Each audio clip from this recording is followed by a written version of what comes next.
Hello and welcome to this first look exploring session, finishing our look at Amyntas Pastoral by Abraham Fraunce, translating a text from Tasso.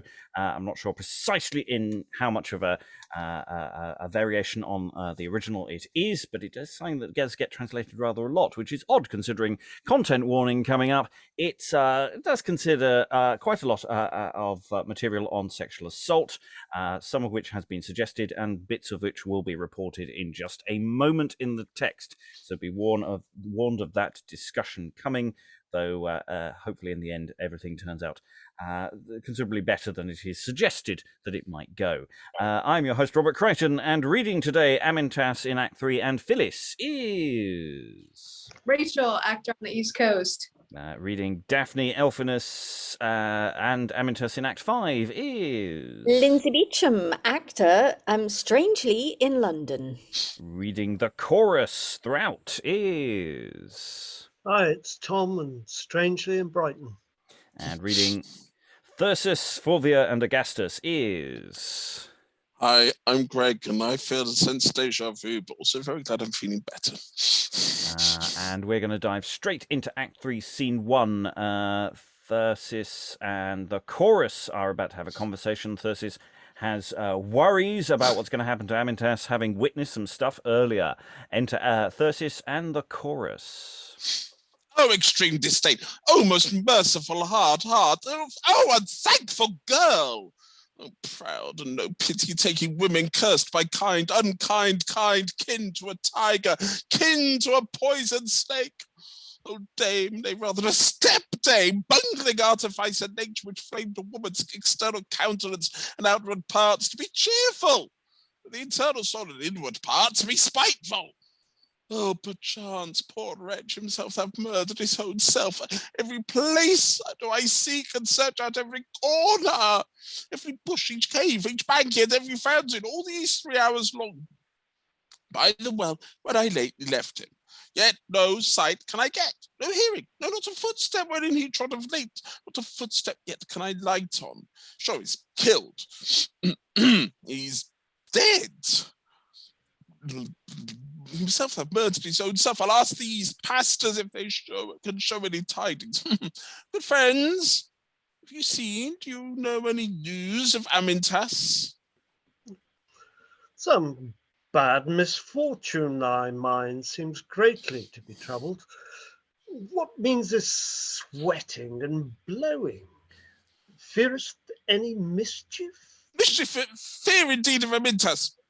Show me Amyntas.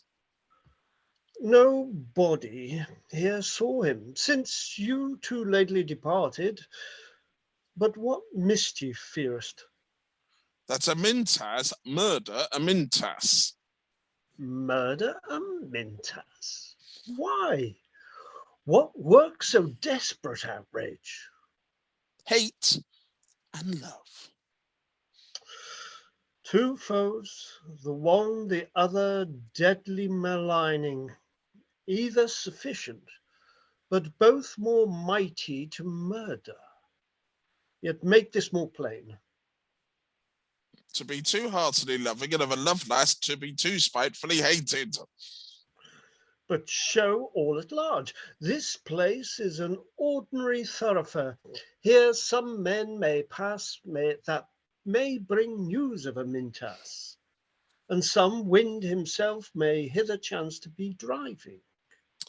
I'll show all indeed, for I should unjustly be dealing if that I place not abroad so shameful a fact to the whole world.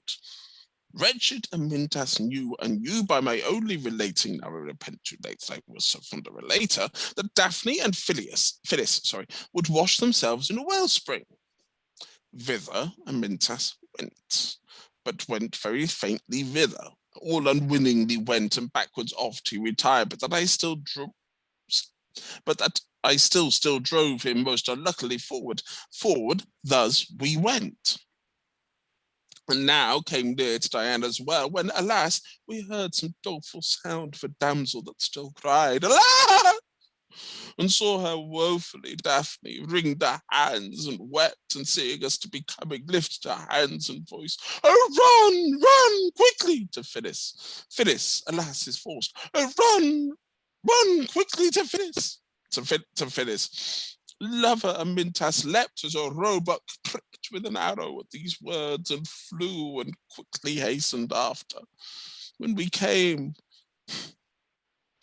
we saw Phillis bound to a willow, naked, stark naked, bound hand, foot to a willow. Her locks served for a cord, her gold locks lapped in 1,000 knots. No, true love's knots were all tied fast to the willow. Her brave belt, which first that pure virginity guarded, bound both hands to the trunk of this foul villainy further, the winding willow, unwillingly so to be winding, and yet glad those legs pretend twigs to be touching, lends her slips to be strings, each thing can further a mischief. Strings those trembling legs, oh rueful case, to be binding, and that beastly satyr which caused this monstrous outrage stood with a lusting rage, a raging fury before her. Now, even just now, had left off fully to bind her.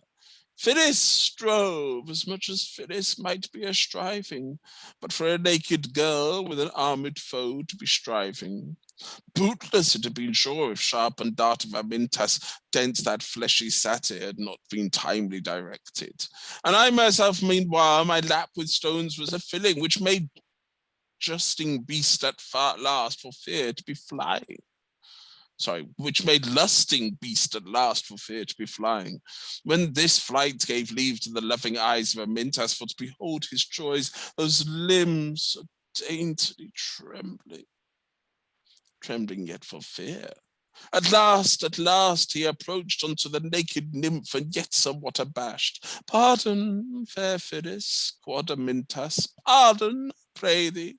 This my too bold hand, which too rashly presumeth, and to thy spotless limbs never touched yet approacheth. Sith so extreme needs a greater necessity forceth Amyntas his fair hands, fairer Phillis, her hands to be loosing.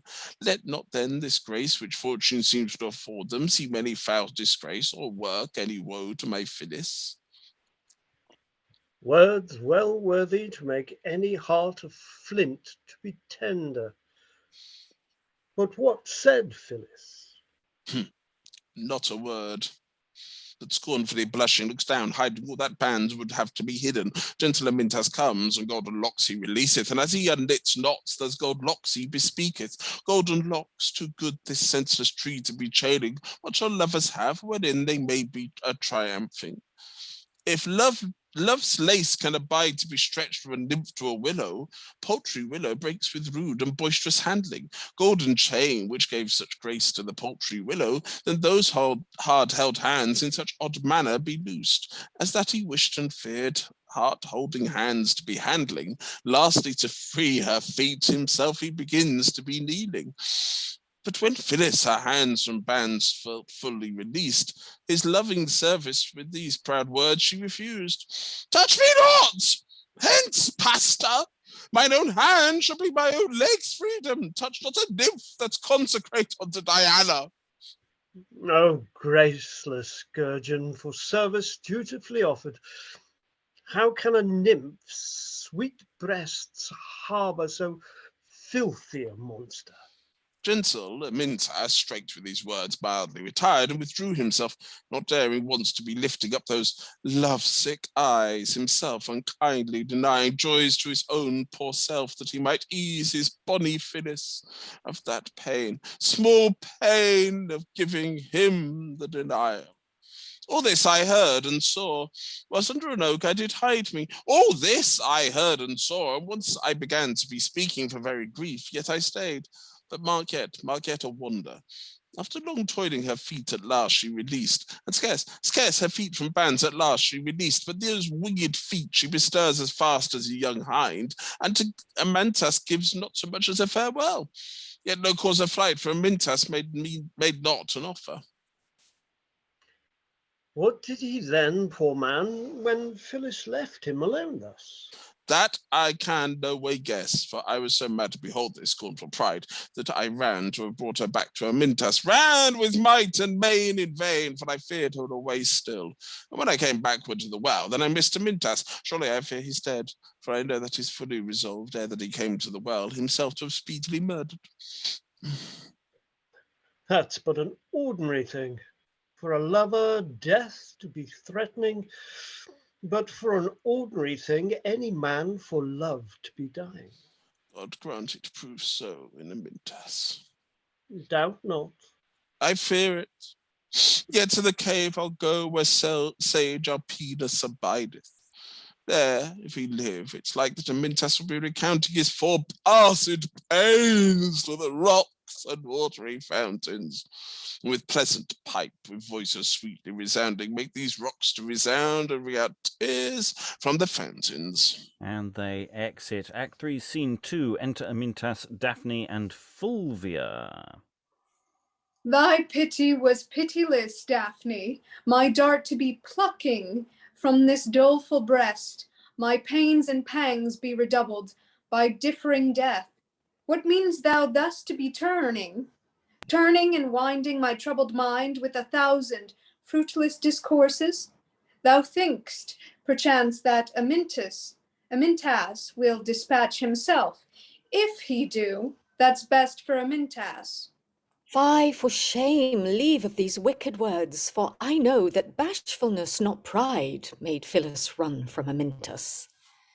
O wretch, sole despair that drives all hope from Amyntas is my sole comfort. Fond hope first wounded Amyntas, and fond hope, even now, O endless grief, is a budding in my baleful breast, and only because I live yet, which is of all others the devouringst worm to the wretched. Live yet, wretched, a while, and keep thyself for comfort. Think thou seest Phillis sit naked still by the wellspring. Had not fell fortune and lewd love plagued Amyntas with pain sufficient, but wellsprings must be presented unto my eyes, and then to my scorned tongue be denied. What? Shall I then be the crow whose never lucky resounding still brings baleful news? Shall I first bring death to the aged father Montanus, whose grey hairs now be deprived of their chief comfort? Fair Phillis, brave bonny Phillis, old father childless, father nay, now not a father. Some sad voice I do hear. I do hear most doleful sounded Phillis' dearest name, which ears and heart is a wounding. Who that which namest her? Fair Fulvia, Fulvia, dearest nymph to the high huntress of forests, mighty Diana. No, it must and shall, that he may with speed be procuring those lovely relics of Phillis may be preserved. If those lovely relics of Phillis yet be remaining, luckless Phillis. Alas, what? Yet more plagues for Amyntas? Oh, Daphne. What's that? Say on, sweet Fulvia, what's that which thou speakest to thyself? What made fair Fulvia still, after Phillis, name our ears with sighs to be filling? How can I choose but sighs, a rueful a sight to remember? Oh, that rueful sight makes my cold heart to be rueful. Is my Phillis alive?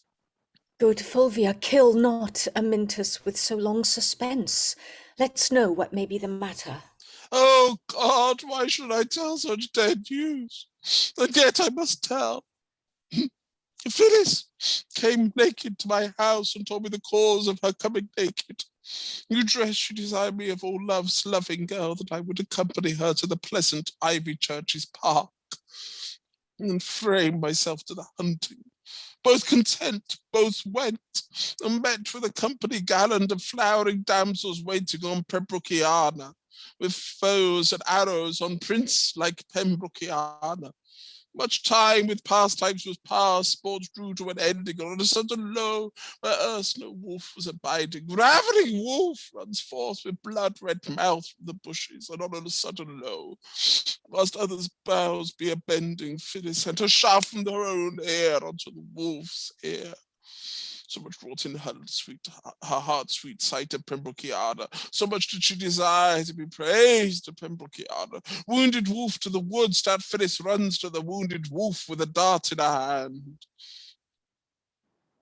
Oh, dreadful dart to Amyntas!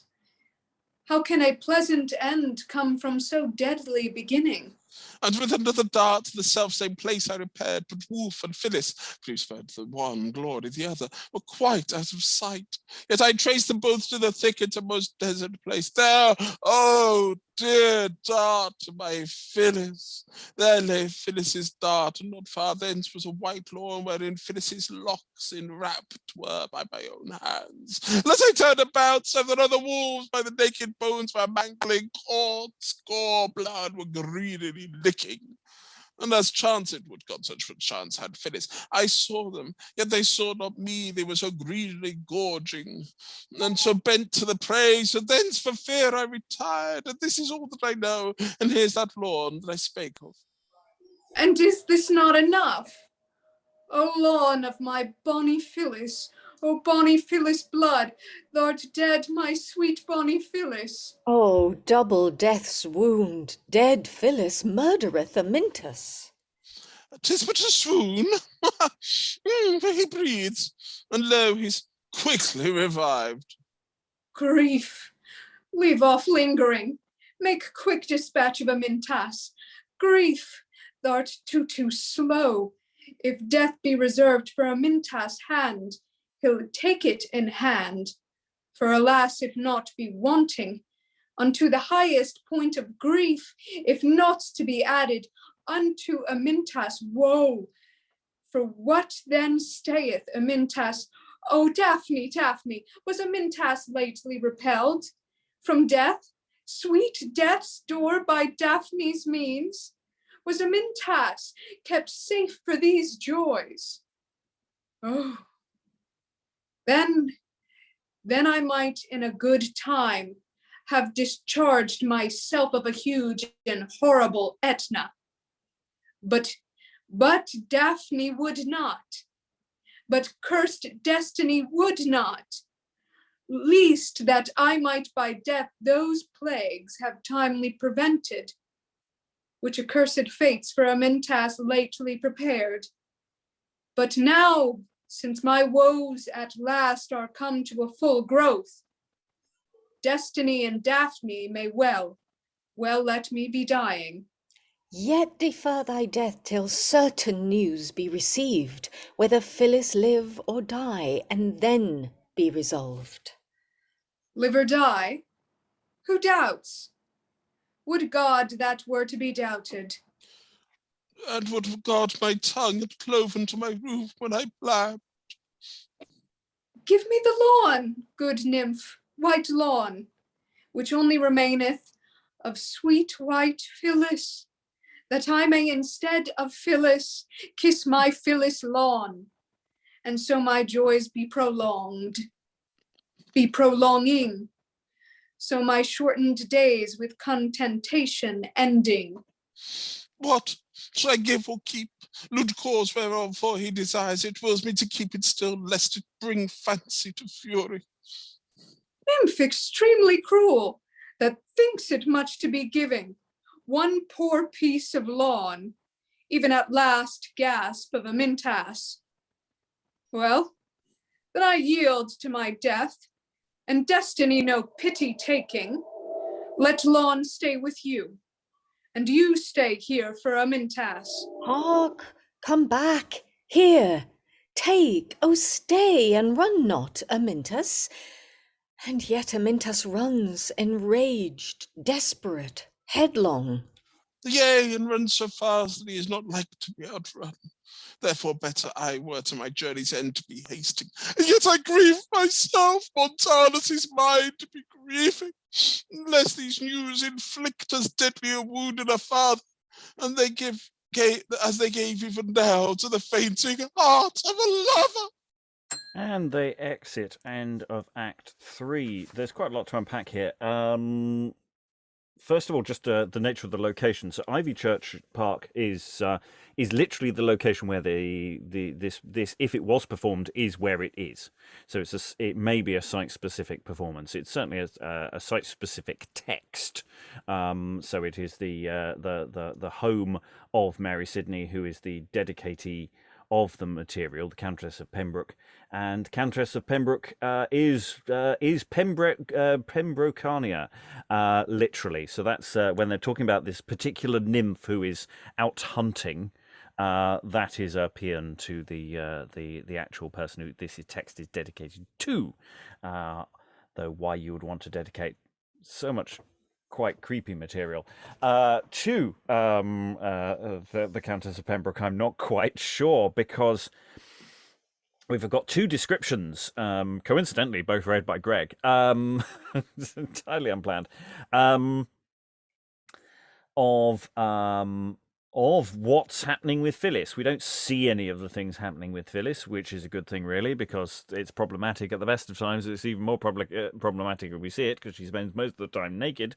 There's some really pervy stuff going on in that first scene. I mean, just really quite pervy stuff. I mean, even the Willow's pervy.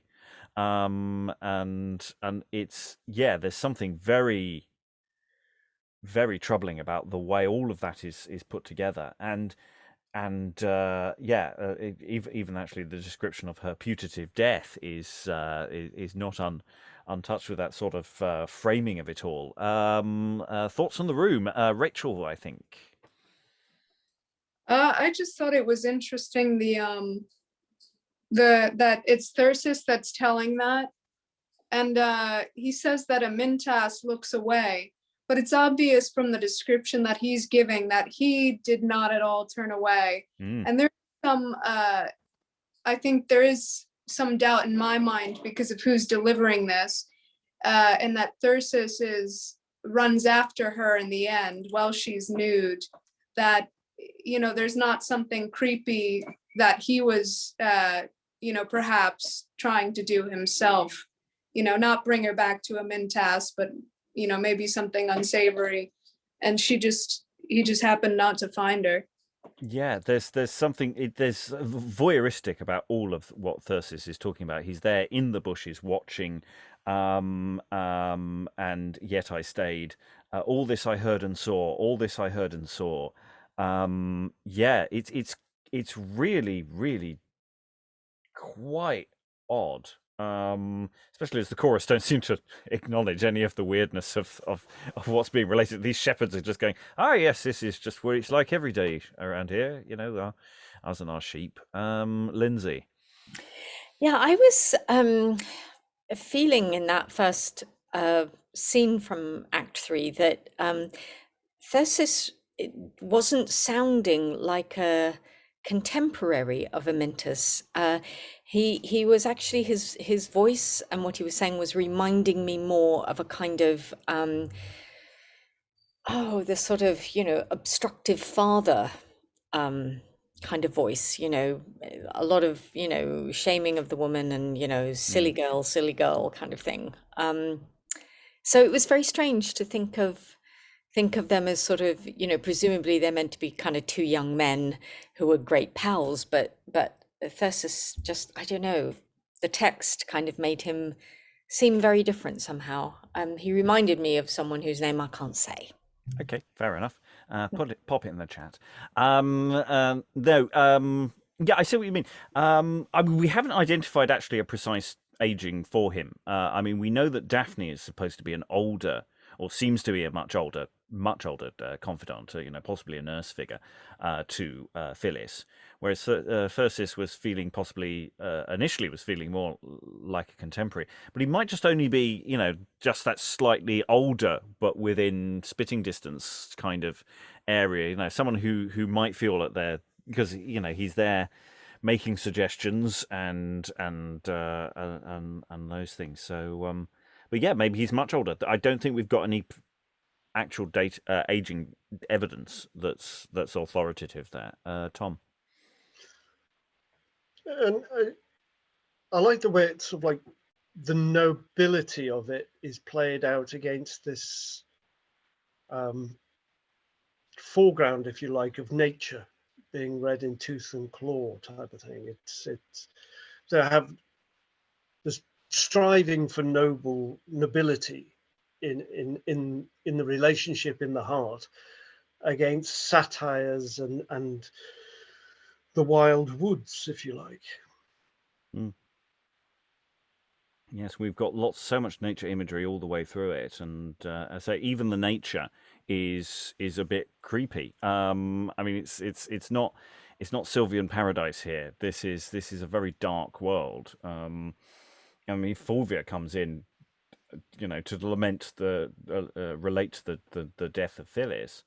But what shall I be then? The crow. The just a carrion bird cawing of the stuff what it's just been devouring, perhaps. Rachael, and then we will move on because there is more stuff to come. No, I just was doing the thing that I was doing last time of looking up what do these trees mean and what image are they trying to paint with, like, this, I guess, language of the flowers, language of the trees, and it's supposed to mean, like, I think life and resurrection and death and things like that. And I wonder if that crow, that symbolism, I wonder if that has something to do, like Old Testament, like the dove and the crow, the dove brings back is it laurel, and then the crow you just never see again. Maybe that, I don't know. Yes, there might be layers to all of these elements that maybe we're not getting. Anyway, we're going to go on to Act 4, Scene 1. Enter not dead Phillis. They didn't get Phillis, as well as Daphne, who's presumably gone to find to see what happened to possibly to Phillis. Obviously, Amyntas ran off last time, and so we have Phillis, Daphne, and a chorus again. But what dart was that, which mightily flew from the fingers of brave Lady Regent of these woods, Pembrokiana, unto the foreign bear, which came with greedy devouring jaws to the harmless game, whose dying hour was a birthday unto her own young whelps, whose groans thus lastly resounded, death's dart, yet sweet dart, as thrown by Pembrokiana. Make my wound more wide, give larger scope to my young ones, give them a free passage, herself hath given them a passport.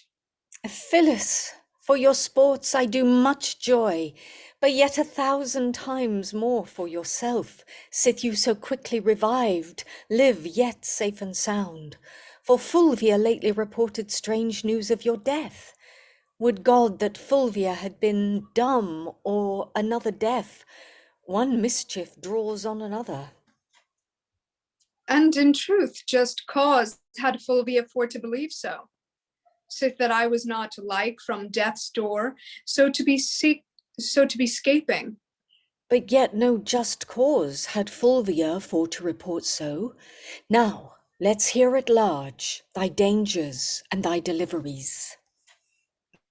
Whilst I ran after a wolf, I was all enclosed on a sudden with dark dens and groves, and forced that chase to be leaving. But when I sought to retire, and company lost to recover, there did I see this wolf, for I knew this wolf by an arrow, which myself did shoot, and gave her a wound by the least care. There did I see this wolf, and more wolves greedily preying on some beast's carcass late slain by them. But I could not well discern what beast. This wounded wolf in a fury comes with a gored mouth. It seems my face she remembered, and so makes onward. Who had been worthily welcomed, had not a tree by a chance my dart unworthily hindered. My dart mislighting, fell wolf more fiercely approaching, drew so near that I saw 'twas bootless now to be shooting, and darts were all spent. Therefore at last I retired and fled back for fear. But wild wolf hastened onward. Now mark what chanced. My lawn hanged down to my shoulders and stuck fast to a bush, and stayed my flight. But I plucked, yet bush held it fast. At last my lawn I relinquished for to reserve my life, and tore it away with a great part of my scattered hair, and fear so forcibly urged light-footed Phillis that a fearful death she avoided. As to my house, full glad for joy I repaired. I met thee, Daphne, there full sad by the way, and greatly amazed. Phillis, alas, is alive, but another's gone to be dying. And what means this? Alas, am I now so lightly regarded that my life with alas of Daphne must be remembered? Phillis, I love thy life, but I like not a death of another. Whose death? Death of Amyntas. Alas, how has Amyntas died? How? That I cannot tell, nor yet well whether it is so. But no doubt I believe, for it is most like that it is so. What strange news do I hear? What caused that death of Amyntas? Thy death. And I alive? Thy death was lately reported, and he believes thy death, and therefore seeketh his own death. Fear of Phillis' death proved vain, and fear of Amyntas' death will prove vain too. Life each thing lively procureth. Oh. Life each thing lively procureth. O Phillis, Phillis, thou know'st not what be the torments of true lover's heart, heart made of flesh as Amyntas, not flint heart as thine. Else wouldst thou love that Amyntas, which loved Phillis more than life or soul of Amyntas. Phillis, I know, for I saw, then when thou fledst from Amyntas, fledst when by reason thou shouldst have kissed Amyntas, then did Amyntas turn his pointed dart to his own breast, and thrust breast on dart, and vile dart pierced in a moment through his coat, skin, flesh, and would have speedily pierced that same heart, which thou hadst more unluckily pierced, but that I grasped his arm, and stayed that desperate outrage.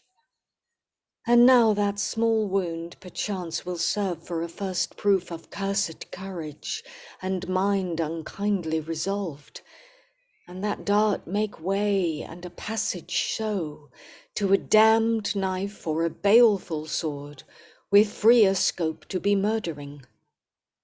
Is this true? No doubt. But alas, would nobody stay him? Oh, let's go, let's run. Let's seek and search for Amyntas. If that Amyntas died when Phillis seemed to be dying, then, sith Phillis lives, let Amyntas truly be living. Yes, yes, quickly I ran, but who can deal with a madman? Rage and grief from my sight conveyed him away in a moment. Therefore now, too late, it's too late now to be running. And thank thy running that it is too late to be running. Oh, this frets my soul, Daphne. This deadly remembrance of my scornful pride, that I then my chastity called. And it chastity was, but chastity no pity taking. Now I repented, alas. But now too late I repent it. Good God, what do I hear? Can Phillis now be repenting? Can she relent or yield? What plaint, what passion is this? Can proud Phillis love? No love, but yet pity taking. When pity runneth afore, love always hastens after. Now Phillis loves, since Phillis now pity taketh. But too late, Phillis, too late. O wretched Amyntas, thou, even like to a bee that stings, yet dies as he stingeth, and his wounding life doth leave in place that he woundeth, hast by thy death at last pierced Phillis through to the heart-root, whereas in all thy life thou couldst not possibly move her. Now if Amyntas' soul from flesh and blood be released, and here wandereth abroad as I think it for to be wandering, let that soul now see and joy her pains to be seeing, soul that living loved, and by death bought to be loved. Price to the buyer dear, and shameful price to the seller. Oh, that my love might once purchase life for Amyntas. Oh, that Amyntas' life with my life might be redeemed. When steeds are stolen, then Phillis looks to the stable. Act 4, Scene 2, we can infer that actually this scene is ongoing. I could be wrong. Enter Ergastus to the chorus, Phillis and Daphne.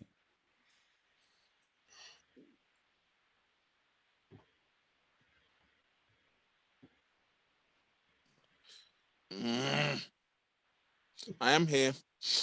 Why my heart with pity melts, my soul so drowned in anguish, that no sight, no sound objects itself to my senses, but draws tears from my eyes and horror brings to my hearing.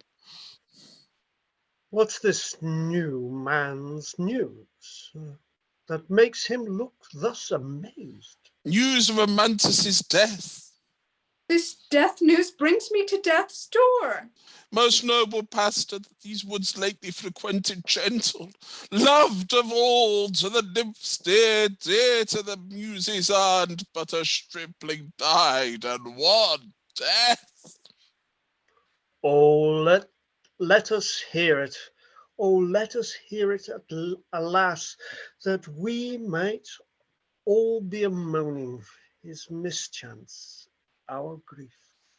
Oh, dear God, I dare not approach him, lest that I hear these news. Yet these news must I be hearing?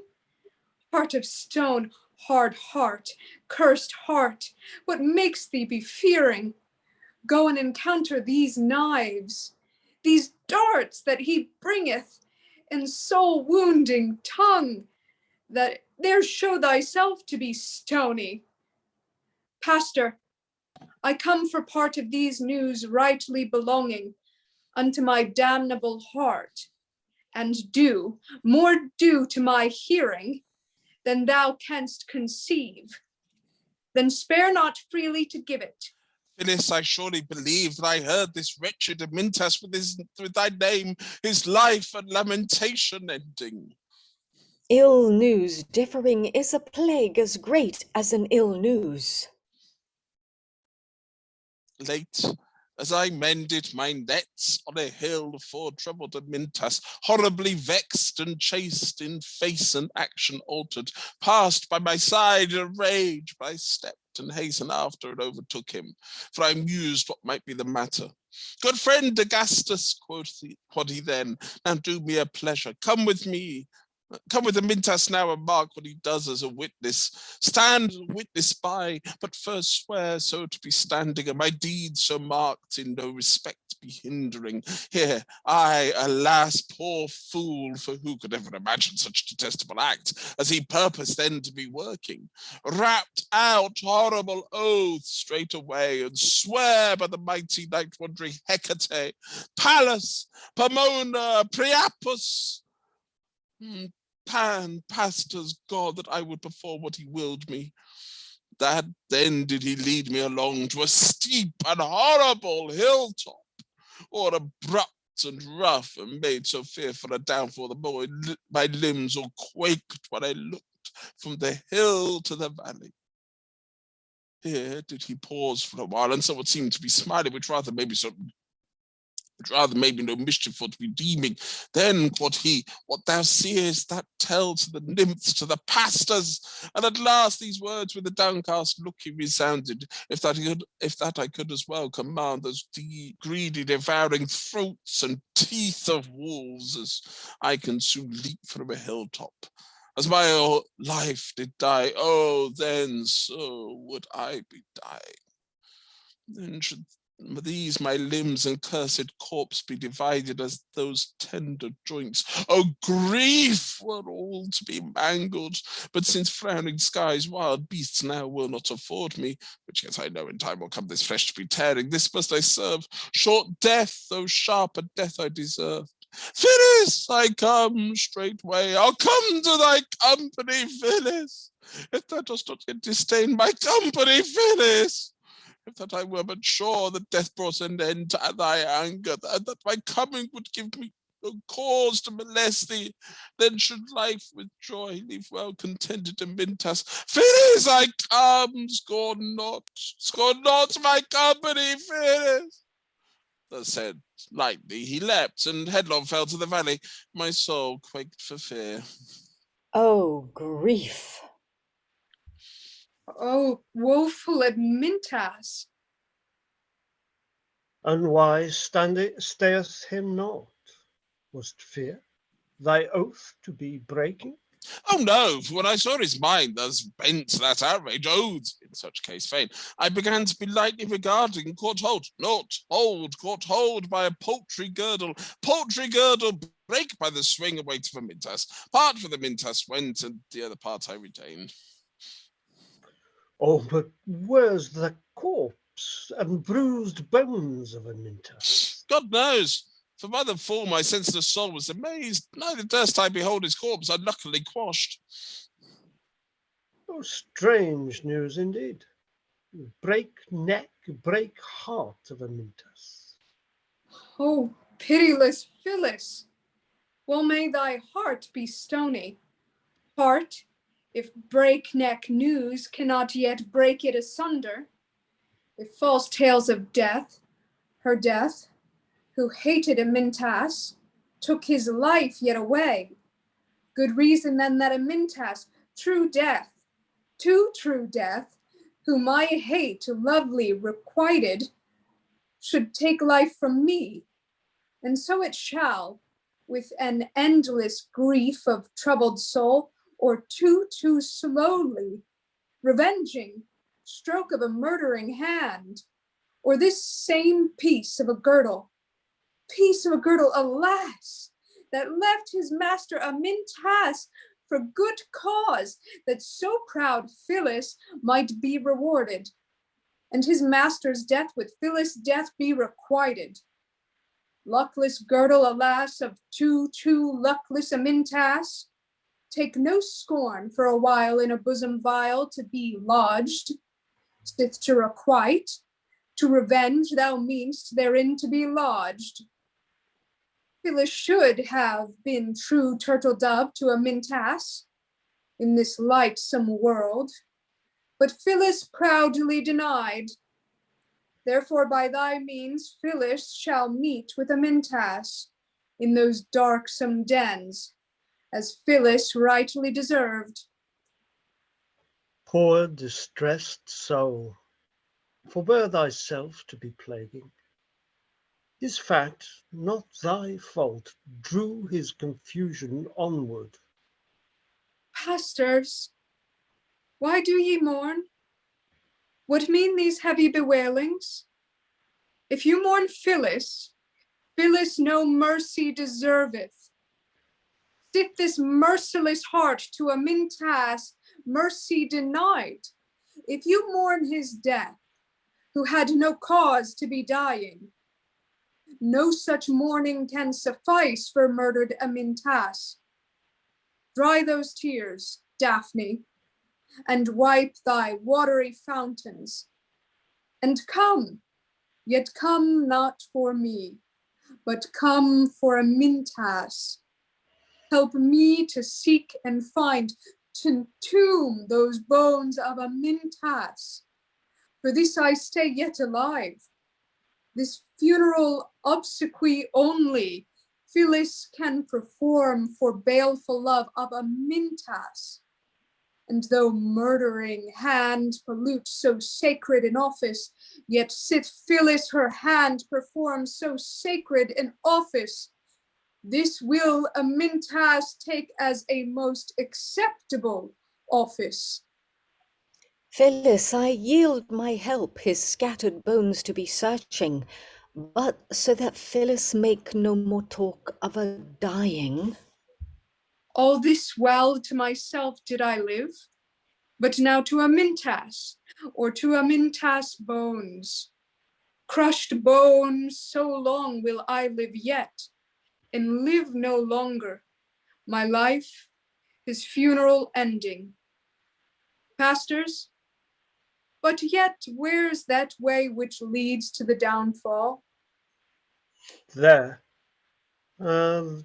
The hill stands hence, but a little more than a furlong.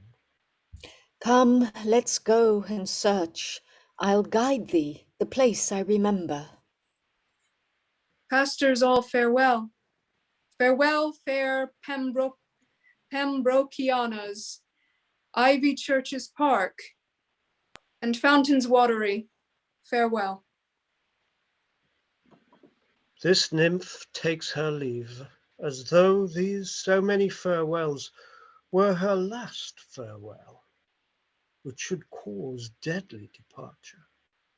So Amyntas is dead, definitely dead. We've never heard anyone in this play dying and then turning out not to be dead before. So I'm very confident that Amyntas is definitely dead. Absolutely no get out of that one. No, definitely. You know, just like Sherlock Holmes is definitely dead after the Reichenbach Falls, Amyntas is definitely dead. Definitely dead. Definitely dead. I mean, this is the end of the play now, isn't it? They're going off, they're going to find the body, they're going to bury it, and then Phillis is going to die either of grief or suicide, and this is the tragedy of Amyntas and Phillis. Yes. Yes, absolutely. That's not what's happening. Yes. Yes, for the logic of the scene, we found out that Phillis is not dead, and Phillis explains why she's not dead and what went wrong. Basically, I left my hair clip behind and I just ran away. And that's basically it. And then Ergastus tells a story of, I mean, to be fair, a slightly more complicated story and definitely a more deady looking narrative story of which suggests that he might be dead. It's starting to get. In the first session when we started looking at, and we really liked Cupid at the beginning, because there was something about actually the structure of the verse that was really nice. And then about midway through last session, I was going, there's a bit of padding to some of these lines. Some of the repetition just sort of gets a bit overdoes itself. I'm starting to get a bit tired now of this verse form, so I'm really taking back what I said in my first flush of the first session of going, it's a bit overworked, there's a bit of padding, there's a bit too much repetition. I'm getting a bit tired of it now. However, I have done a little bit of back checking to see how accurate a translation of the original this is. It's not far off, actually. Obviously, it didn't have references to the Countess of Pembroke in the original, because he didn't know she existed. In fact, I'm not 100% certain in the original she did exist at that particular point in time. So this is not entirely the English author's fault, because any issues is quite a difficult form apparently to translate. I'm just throwing that in while I wait for somebody to wave. Somebody have a comment on Act 4. Lynsey, then Rachael. Well, I just thought it was kind of slightly funny that Daphne blames Fulvia for being so convinced of Phillis's death that Amyntas believes it and runs off to kill himself, and she then equally is so convinced that Amyntas is dead that this is now all of it. I just thought this is The tragedy of Chinese whispers. I do like Phyllis's reaction to when Daphne's going, Phyllis, alas, is alive. And it's going, hey, what do you mean, alas? Hang on, I've just come back from the dead. You are not reacting well in the way I am expecting here. There's actually something quite nice about Phyllis's sort of, what, what's going on? What's going on? Come on. Better fanfare for my return from the grave. That'd be nice. Rachael, you were waving. Maybe that's why the willow was there and why she was at the willow. Maybe it has that sort of connotation if she comes back. I was gonna say something else, but yeah, the repetition of the lines. Maybe it's something like, if you, I don't know, maybe it's a highlighting of the words, and if you're doing this from the acting perspective, then maybe it's just like you have to, every line you go, it raises the ante with that repetition or something, even if it's too much in a way. I mean, I like it in small doses, but we've reached Act 4 and I'm getting a bit tired of it. Greg. I mean, it'd never work in casting because it's just too much for one actor to keep reappearing. But I have to find it bloody hilarious that I've spent the whole night telling everyone that someone's dead. I basically Nuntius, or whatever they're called normally in tonight. It's been hilarious every time when I started reading. I went, yeah, doing it again. I kind of like that now as almost a gag to put into the casting of just it's always the same person just with a different hat on. I'm gonna say they were great speeches. I mean, and I love Fulvia's sort of. I maybe have played it, but I love the fact she just kind of went, yeah. Or was it no? Sorry, the last person, Ergastus, just kind of goes, yeah, and then his girdle broke. Basically, bye. Yeah. I particularly like the response, where's the corpse? God knows. Yeah. It's a long way down, mate. It's a long way down. I couldn't see.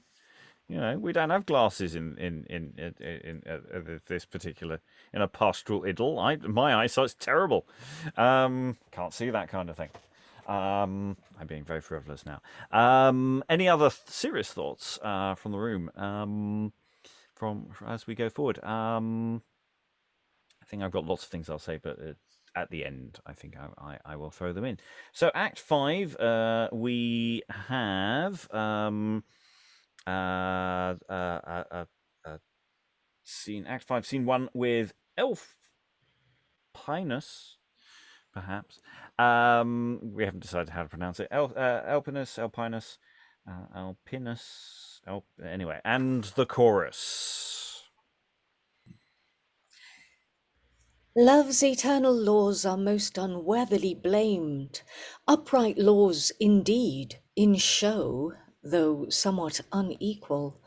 And great Lord of love his men with mercy protecteth. And yet with justice, with due moderation, ordereth. Oh, by what strange means and wondrous ways, from the dungeon of despair to the bower of bliss, doth he bring in a moment his loving subjects. Lo, gentle-minded Amyntas, even to the highest point of joy, hath climbed by a downfall unto a love's paradise, by a hell full of infinite horror. Blessed Amyntas now, so much more blessed Amyntas now, by how much more? Now by how much then more wretched, more cursed Amyntas? Now may Elpinus conceive some matter of hoping by thine example that he shall have fortunate ending of these loveless toils, and most unlucky beginnings. So Elpinus comes and speaks strange words of Amyntas, as that he were yet alive. and thinks this state to be happy, for that he died for love, and by death brought to be loved. Bitter bower of bliss, where monstrous murder aboundeth, loving fool's paradise, that leaves his life to be loved. What means, Elpinus, so woeful an end to be wishing? Friends, leave off mourning. You heard false news of Amyntas. What, did he not leap down? Yes, down to his only desired joys, and passed by the shade of a fearful death to a heaven, and now leaneth his head on breast of sweet bonny Phillis. Sweet bonny Phillis now, more loving now by 1,000 parts than loveless afore, and sucks those sweetly beseeming tears from Phillis her eyes, with a mouth with nectar abounding. And now nothing else is wanting unto the full joy of these loving souls, but that Montanus is absent. And Montanus I seek, whose word makes absolute ending. Their years are equal, and their affection equal, and both learned alike. Oh, now Montanus is happy, happy to have this stay and comfort in his old age. But show yet, what luck! What God so saved Amyntas? Hear, oh hear, then, that whereof these eyes the beholders were, and whereof now this tongue may well be reporter. By my cave did I sit with Thyrsis down by the downfall, talking of my love, loveless yet lovely Licorice, when from on high we saw some man fall down on a sudden. There was a heap of thorns and boughs compact on a cluster somewhat above our heads.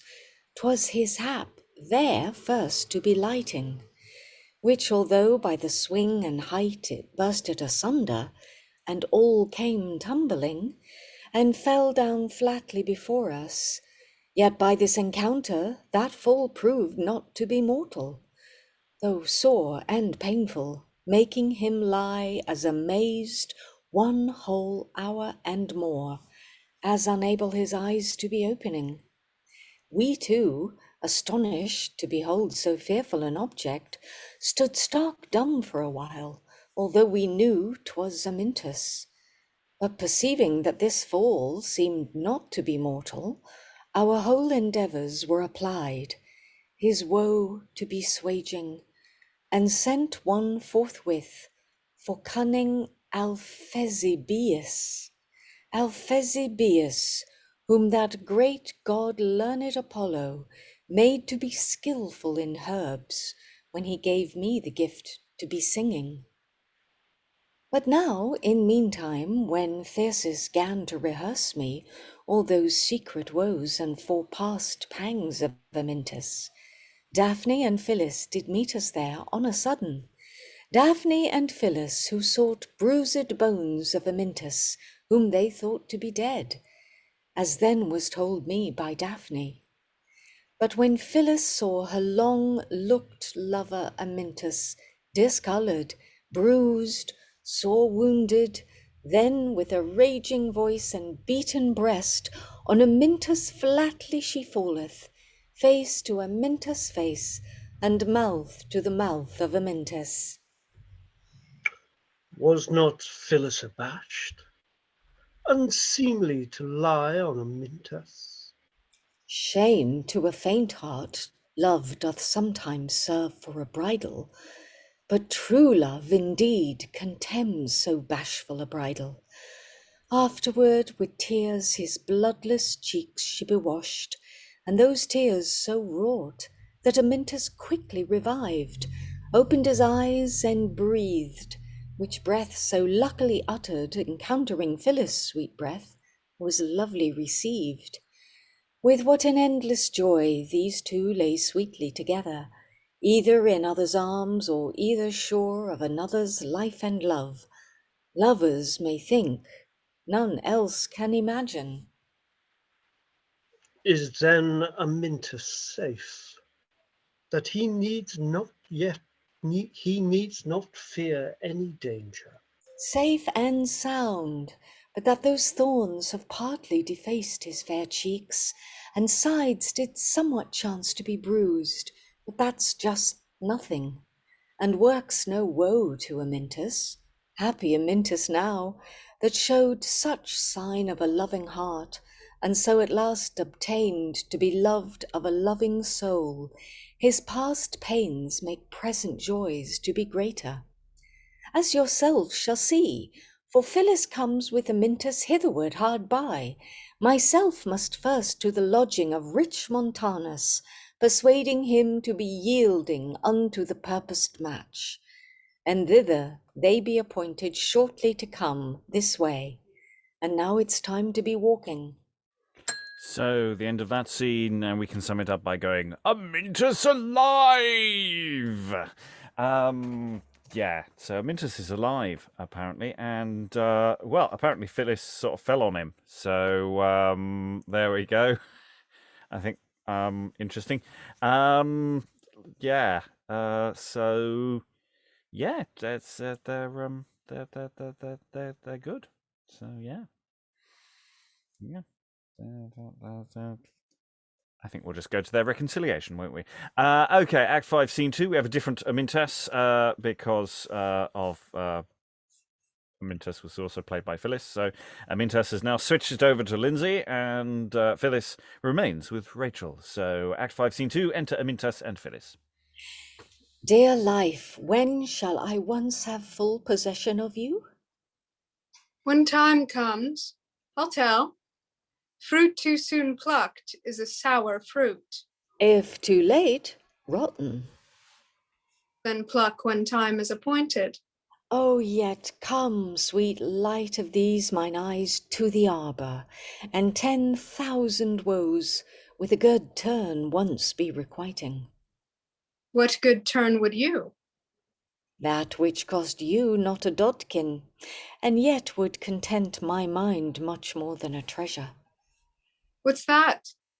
I understand not yet what may be the meaning. Hark in your ear then. Fie, no, is that but a trifle? Yet let's sleep for a while. For your sake long was I watching. Content. Oh, sweet nymph. But stay, and stir not a finger. As you sleep, I'll tell what flowers I do keep for a bride swain. How can I hear in sleep? What pleasure then can Amyntas take when he sleeps by my side, if he feel nothing when he sleepeth? And yet I cannot sleep for joy that I found my Amyntas. Then let's kiss. Kissed mouth is nothing worse for a kissing. So bee sucks sweet flowers, flowers nothing worse for a sucking. And you kiss roses, then think my lips to be roses. Well, but these roses so kissed ask not to be kissed. Then let Amyntas stay till Phillis mean to be kissing. If naught else, yet give me leave those eyes to be kissing, those fair eyes, and so shall I seem fair soul to be kissing.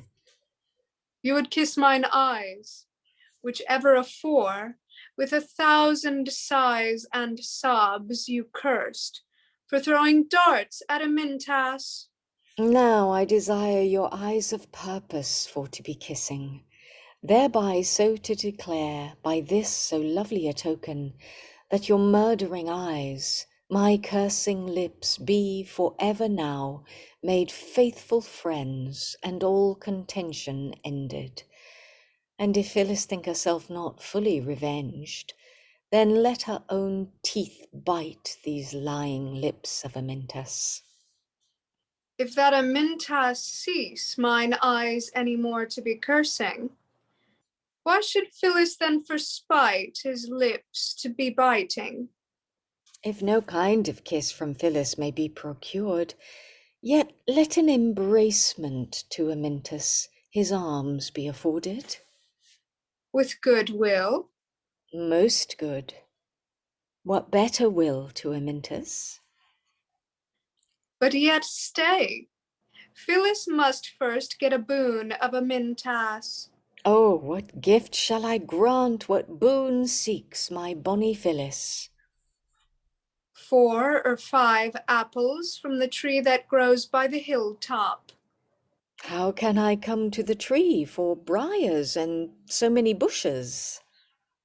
I'll bring you so near as you may easily touch it. If that I may clasp it, then doubt not, Phillis, Amyntas will climb up to the tree or shake down so many apples. Is't true? Clipped Phillis must then look so to be served. My life, give me the leave, this fair red rose to be putting in this bosom where my heart hath made his abiding.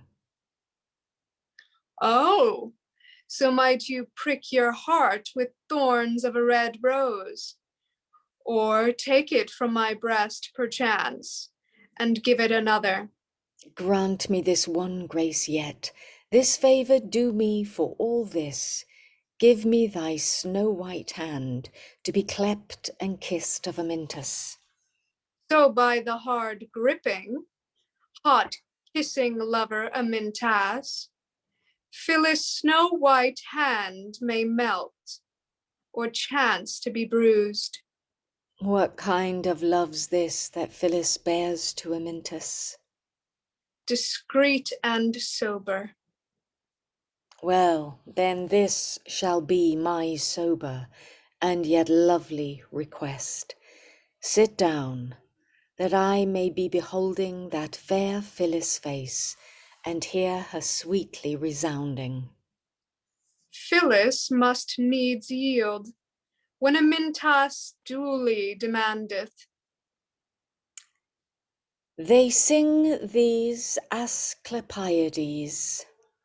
Sweet face, why be the heavens so to the bountiful, making that radiant beauty of all the stars bright burning, to be fair Phillis her ornament, and yet seem to be so spitefully partial, as not for to afford Argus his eyes to me, eyes too few to behold Phillis her ornament. First and lastly, beloved, only my only joy, why hath not thy beloved so many lovely hearts, as those partridges have of Paphlagonia? One breast is not enough for to retain my joy. More hearts would that I had for to receive my love, as those partridges have of Paphlagonia. Let come fair Helen, Troy's tribulation, or brave Endymion's sweet speculation, or nymph Idalian, friendly to passion. None but Phillis alone holdeth Amyntas' hands. None but Phillis alone pleaseth Amyntas' eyes. None but Phillis alone woundeth Amyntas' heart. Let come that pretty boy, fond of his own image, or goddess minion killed by an ugly boar, or youthful Ganymede rapt by the thunderer. Phillis stretcheth alone hands to Amyntas' hands. Phillis turneth alone eyes to Amyntas' eyes. Phillis joyeth alone heart to Amyntas' heart. Oh, this Amyntas' name enchants my soul, that I cannot leave this Amyntas' name. My tongue still runs on Amyntas, and my heart and mind and soul still thinks on Amyntas. And yet, Amyntas, I know, it's more than time to be going. Elpinus long since hath made all known to my father, and my father, I know, his new son longs to be knowing. Let me help you up. Your hand is in hand of Amyntas, now at last surprised. Yet I ask but a kiss for a ransom. If that such sour sauce for sweetest meats be reserved, if that Amyntas must serve, love, weep, die for Phillis, if those great pleasures with great pains must be procured, then good love gives those great matters unto the great men. Let my love soon love. Let the saw-dry lace or a thimble or young nightingale suffice my fancy to further. Let not such torments and martyrdoms be required. My poor simple joys and pleasures slowly to season, but sweet bitter words, but kind and lovely repulses, and such falling out as may be speedily renewing and fresh increasing of love. Let such be the loving, wars and wars as peace and truth may end in a moment. And thus ends the play. I liked that scene. That scene was very nice. There were some lovely things there. Yeah, a couple just generally sort of toying with each other and sweet nothings, but also not yet, dear. Not till we're married. Which, yeah, I thought worked really nicely. It's having gone through the sort of the pain and the trauma of Act 2 and to a degree Act 3, it is nice to come out into more surer ground, and you can sort of see why this has an influence on so many plays. I mean, possibly the original play in its original language, but also possibly this translation as well as others. We can see its influence on things that we've done before, like Queen's Arcadia and Hymen's Triumph, which we enjoyed very much, but done in a way that's less creepy in the middle. It's still quite difficult to get past the creepiness in the middle. I mean, it's nice that everybody lives happily ever after. That makes me happy. But the play really doesn't address the trauma that Phillis has surely gone through. I mean, she's gone through some pretty awful things, and she just sort of wanders on going, "Oh, yeah, that was some wolves there." With nary a mention of the terrible things that have happened to her over the very little mention of the terrible things that have gone on. So yeah, it's a tricky one.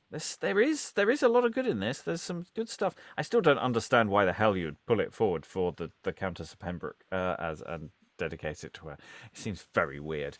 But hey, anyway, any thoughts on that closing scene before I go around the room for final thoughts? Rachael.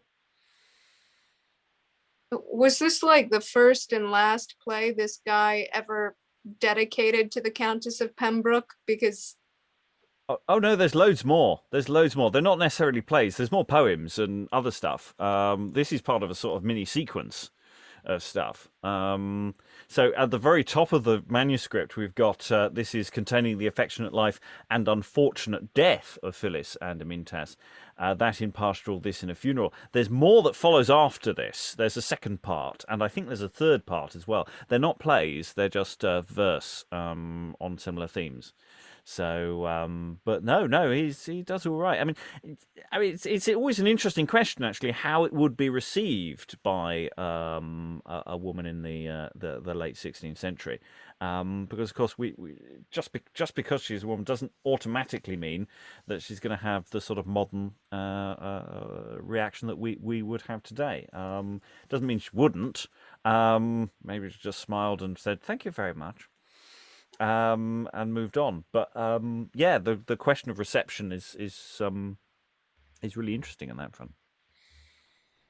Yeah, he did all right. He did all right. And to be fair, he's following the text in it, the primary text quite closely, as far as I can see, just scanning a different translation. So it doesn't look like he's changed very much. It's not necessarily an excuse, but okay, final thoughts. Lynsey, you've just come staggering into this, having not been here at the beginning. Any final thoughts for this one? Yes, I mean, I sort of felt quite lukewarm about it until that last scene, which I think is charming and I think could possibly be excised and used as part of an entertainment of some kind, on the topic of early modern love and early modern love scenes. I think it was lovely. But the rest of it, I'm kind of like, yeah, we've kind of read quite a few things like this, and I don't know if this is, better or as good as some of the other things that we've read.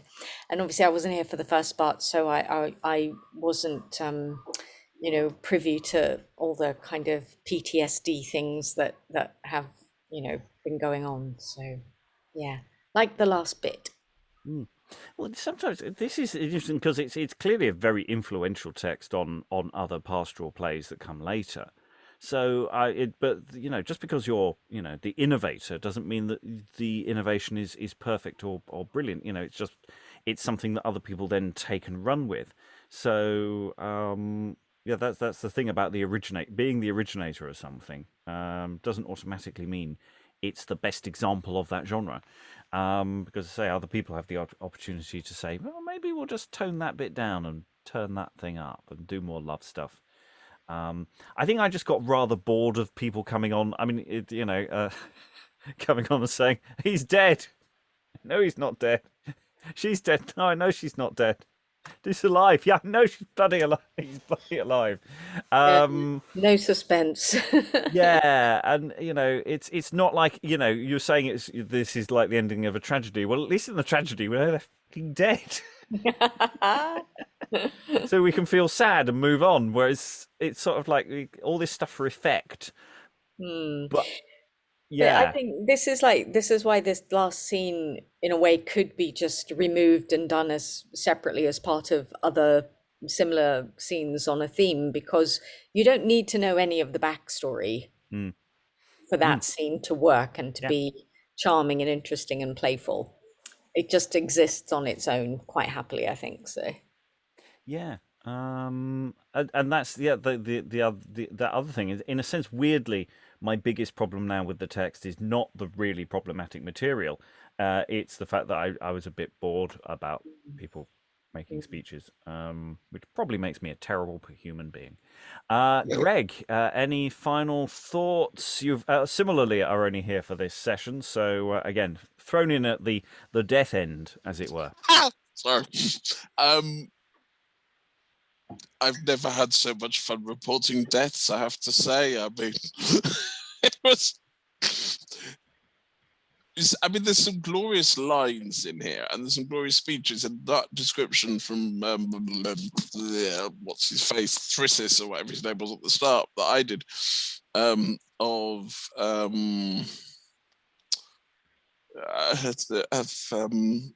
it's a rather dodgy tree. Let's put it that way.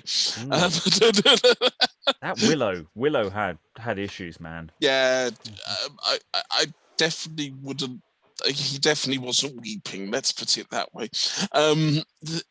Yeah, I've got to go back and listen to part one because I need to sort of find out where this has come from. Yes, interesting. Tom, any final thoughts? I enjoyed how Amyntas's deaths, especially the one throwing himself off a cliff and landing on some thorns and then falling through the roof and things like that.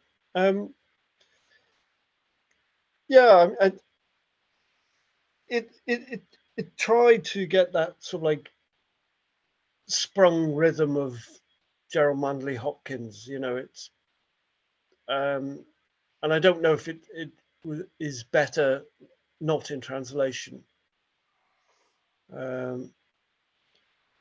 But there were times that it did just hang together, and times when it just got overdone. Yeah, but it did hang together in part, and it was nice to roll around with it. Rachael, any final thoughts? Yeah, I'm just kind of lukewarm on this second half.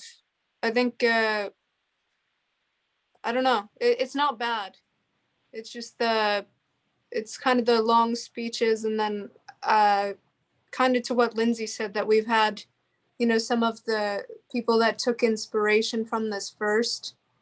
So this is kind of like, I don't know, in there. And even though some of the stuff in the first half was problematic, the problematic stuff made for some interesting conversation, I think. But it's still a pleasant play. I did enjoy that last scene. It seemed a little different from what the rest of the play up to this point, the tone of it, just because you finally have the two of them meet and talk, and there's some comedy there, and it's not, you don't have any of this sexual violence drum up stuff. Yeah, that's a really good point. The two lovers meet and talk, which basically I don't think they do in the entire length of the play. They talk to intermediaries. They have scenes in theory with each other, but we only ever hear them related. And finally, we get a conversation between the two of them, which maybe we should have had earlier. Might have made this a better play. It's a really interesting one. It fits within the canon quite importantly. I've no idea what to do with it for various reasons. So till we come back to this and make some decisions and see what to do about that problematic willow, all that remains is to thank all the wonderful readers for their wonderful reading. Thank you very much, and goodbye. Amyntas, murder, Amyntas.